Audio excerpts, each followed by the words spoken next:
Hi, I'm Tony Koski. I'm the Extension Turf Specialist at Colorado State University. I've been at CSU for 32 years. We're here at Harmony Golf Club in Fort Collins, Colorado. It's a home course for the CSU women and men's golf teams, and also one of my former students, Kevin Clemens, is the superintendent here. What I want to talk about today is maybe how to increase numbers of students in our turf programs and perhaps extending to numbers in our horticulture program at CSU.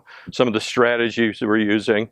Why are we having problems with the student numbers?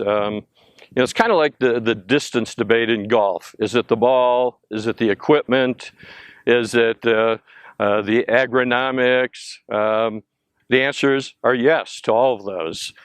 So with student numbers, was it the Great Recession of 2008, 2009? Golf construction stopped? Yes.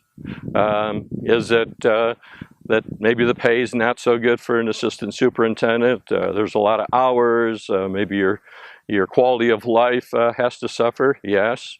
Some people feel that perhaps younger folks today don't have the work ethic that some of us did in past years, and maybe there's some of that. When I give those reasons to my dean for the low numbers in our turf program, we're at about 10 students now, which we feel fortunate to have. His response is, yeah, that's great, so what are you going to do about it?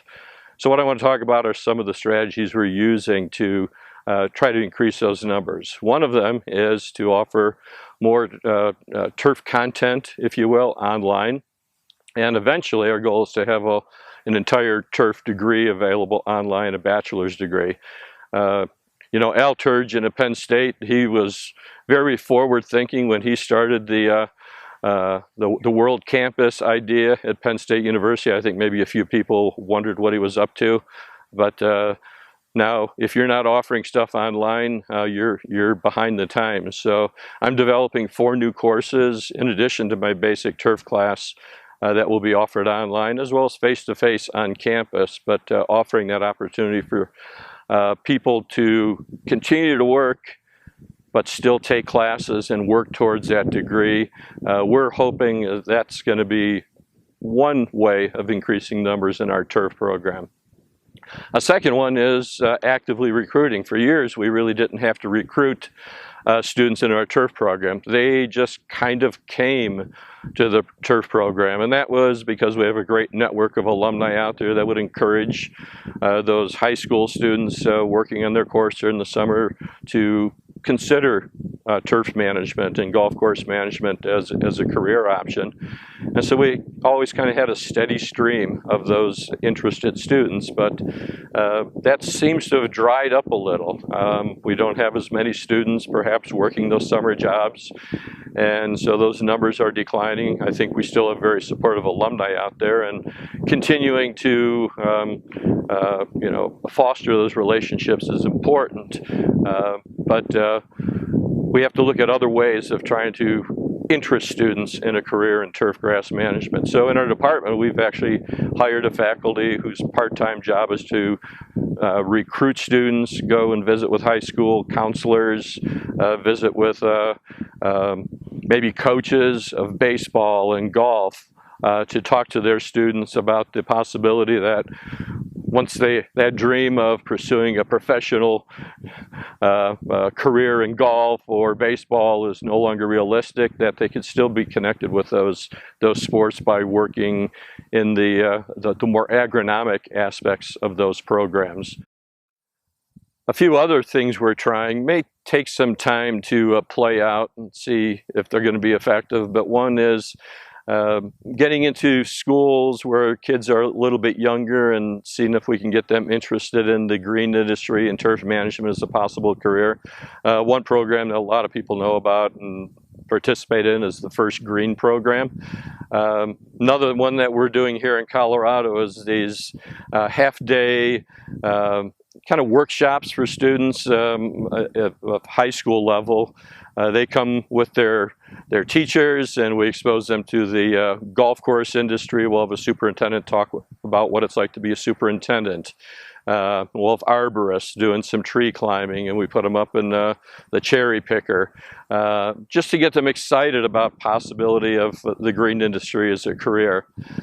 Finally, something I think is really important is retaining those students that we do get into our turf program, providing them with really good internship experiences. And there's no shortage of those because our student numbers are down.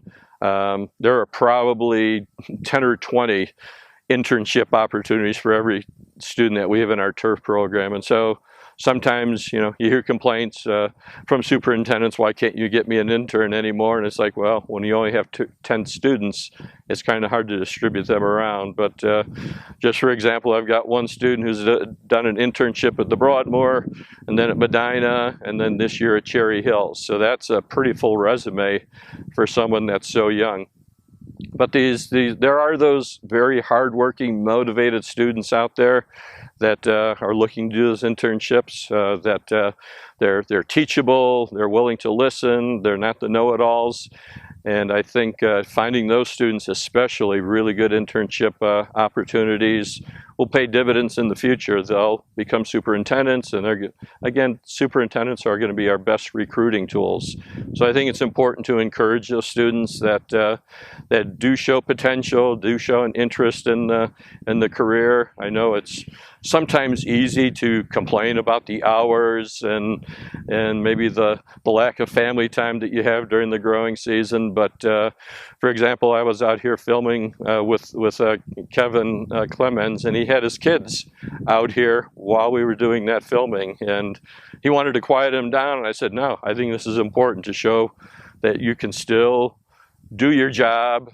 You can still have family time, even it might be on the job, if your employer is willing and accepting of that, but that you can have good work-life balance. And I think that's an important thing to tell these aspiring students, is that you can have a work-life balance. You can have a life outside of work and still enjoy the job you're doing. And I think that in itself can be a very important recruiting tool for these potential superintendents and sports turf managers of the future.